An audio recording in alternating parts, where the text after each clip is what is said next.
40, Deputy Niamh Smyth, 30 seconds to introduce.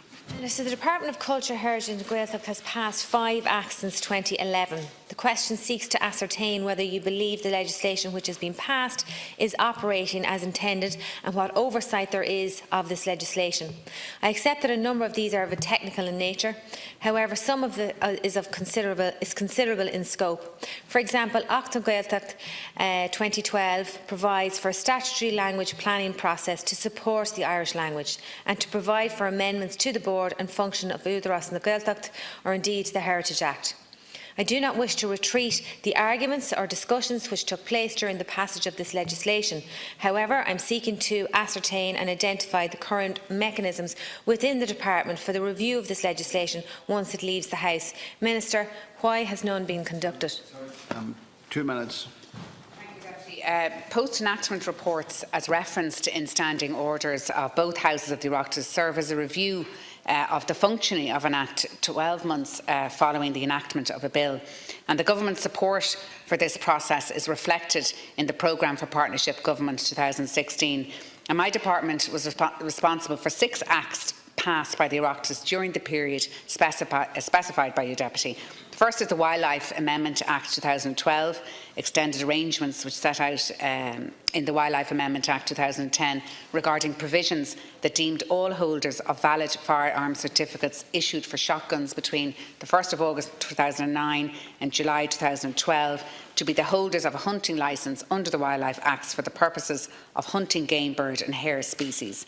And given that the practical effect of this change was considered minimal, it has not been considered necessary to undertake a post-enactment report. In reference to An Tocht na Gaeilge 2012, which you specifically mentioned, provided for the introduction of a language planning process, primarily in Gaeltacht areas, as set out in the 20-year strategy for the Irish language, and for changes in the size of and method of appointment of members to the board of Oireachtas na Gaeltacht. And as the full impact of both of these provisions would only become fully evident over the course of an extended period, the appropriate timing for the undertaking of a post-enactment report of this Act remains under consideration. And the third Act then was the purpose of the National Cultural Institutions of the National Concert Hall Act, and this was to place the National Concert Hall on a statutory footing and provide for appropriate reporting and accounting to me and onwards to the Oireachtas while not impinging on curatorial independence. And I'm advised that work on a post-enactment report in respect of this legislation is underway, and that this report will be laid before the Oireachtas when complete. And finally, my department was also responsible for the National Archives Amendment Act, the Heritage Act and the Irish Film Board Amendment Act, which were enacted in 2018, and the conduct of post-enactment reports in respect of these acts will be addressed in due course. Question, 1 minute. Thank you. Minister, evidence suggests that an effective process of post-enactment scrutiny includes roles from government departments, parliaments and for independent external bodies and agencies. The experience in the UK and Scottish Parliament suggests that where the initiative rests fully with the Parliament to both prioritise the legislation for review and to conduct the review, the barriers associated with this may be too high. These barriers include information, asymmetry, capacity and resources. Is the Minister satisfied that the level of post-enactment scrutiny undertaken by her department is sufficient?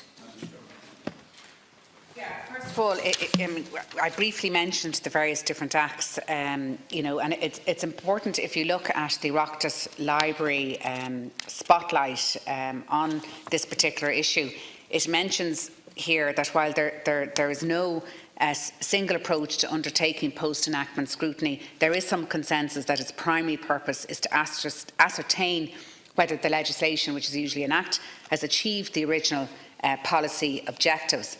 But it also mentions that the report highlights that it may be inappropriate to carry out post-enactment scrutiny until a substantive amount of time has passed, and that the period may be justifiably differ depending on the act in question. That would mute the fact that it may take longer in some instances, depending on the particular act, as to when the post-enactment report is opportune. So, some of them have said that it's likely to be in part related to the short one-year time frame. Specifically in relation to the Irish one that you mentioned there. Okay, I'll talk in a minute. Thanks. Final and supplementary. Thank you. Minister, the purpose of the process is simple. It identifies whether the laws which are made in this House are having the desired impact.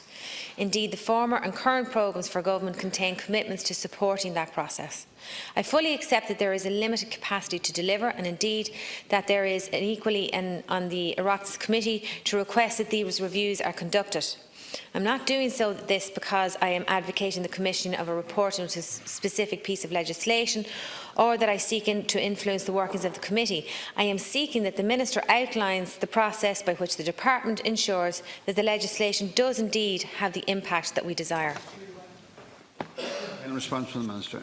Yeah, and I think you're right, and I think that was the purpose and the primary purpose of these post-enactment reviews, is that we will be able to demonstrate clearly whether or not an act has been implemented in the way that it should be, and that it is doing what it is designed to do. And it's a very valuable process, in my view, and post-enactment reports weren't required before 2011. And as part of the political reform agenda, the Government aspires to implement a formal process of post-enactment scrutiny for all legislation in Ireland.